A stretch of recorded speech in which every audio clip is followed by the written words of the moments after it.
નમસ્કાર દર્શક મિત્રો, હું છું પરેશ ચૌહાણ. સૌરાષ્ટ્ર સમ્રાટ ન્યૂઝ ચેનલમાં આપનું હાર્દિક સ્વાગત છે. બોટાદ માર્કેટિંગ યાર્ડમાં ખેડૂતો સાથે વેપારીઓ દ્વારા કડદો થતો હોવાના વિડીયો વાયરલ મામલે આપના રાજુ કરપડા અને ખેડૂતોનું યાર્ડમાં હલ્લાબોલ. આપના રાજુ કરપડાના સમર્થનમાં મોટી સંખ્યામાં ખેડૂતો માર્કેટિંગ યાર્ડ પહોંચ્યા. માર્કેટિંગ યાર્ડમાં વેપારીઓ કડદાના નામે ખેડૂતો સાથે છેતરપિંડી કરે છે તે બંધ કરવા કરી માંગ. હરાજીના સમયે જ વેપારીઓએ કપાસ વ્યવસ્થિત ચેક કરીને જ ખરીદી કરવી જોઈએ. વેપારી દ્વારા કપાસની ખરીદી બાદ તેના જીનિંગ પર કપાસ પહોંચાડવાનું ભાડું ખેડૂતો પાસે લેવામાં આવે છે તે બંધ કરવું જોઈએ તેવી માંગ કરવામાં આવી. માર્કેટિંગ યાર્ડના ચેરમેન મનહરભાઈ માતરિયા ખેડૂતો વચ્ચે આવીને કડદો બંધ કરવાની કહેલ, પરંતુ ખેડૂતો દ્વારા લેખિત ખાતરી આપવાનું કહેતા ચેરમેન લેખિત ખાતરીની ના પાડતા ખેડૂતો માર્કેટિંગ યાર્ડમાં બેસી ગયા હતા. ખેડૂતોના પ્રશ્નો તેમજ ખેડૂતોની તમામ માંગ પૂરી કરવામાં નહીં આવે ત્યાં સુધી આંદોલન શરૂ રાખી યાર્ડમાં જ રહેવાનું આપના નેતા રાજુ કરપડાએ જણાવ્યું. Bureau report Rohit R Jatapara, Botad.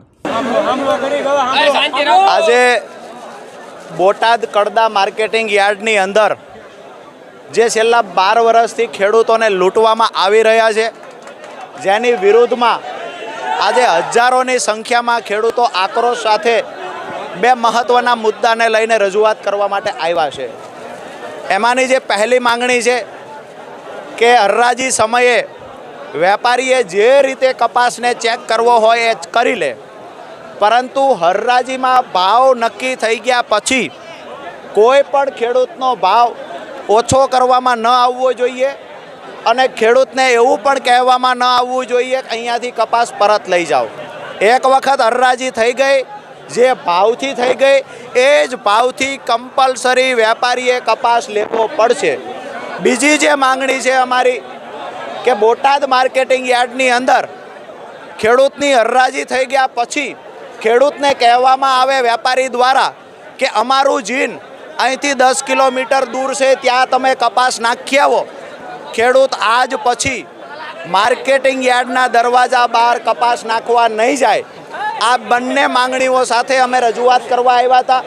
ગુજરાતના કોઈ માર્કેટિંગ યાર્ડમાં આવી રીતે ખેડૂતોને હેરાન કરવામાં નથી આવતા. ચેરમેન દ્વારા 2 દિવસથી મીડિયામાં આવી અને વાતો કરવામાં આવે છે કે અમે કડદો બંધ કરી દીધો છે.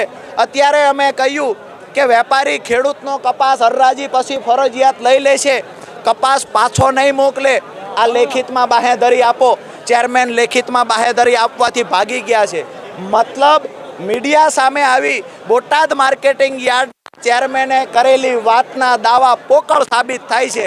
આજે જ્યારે લેખિત માંગણી કરે છે ખેડૂત, તો ચેરમેન આપવા તૈયાર નથી.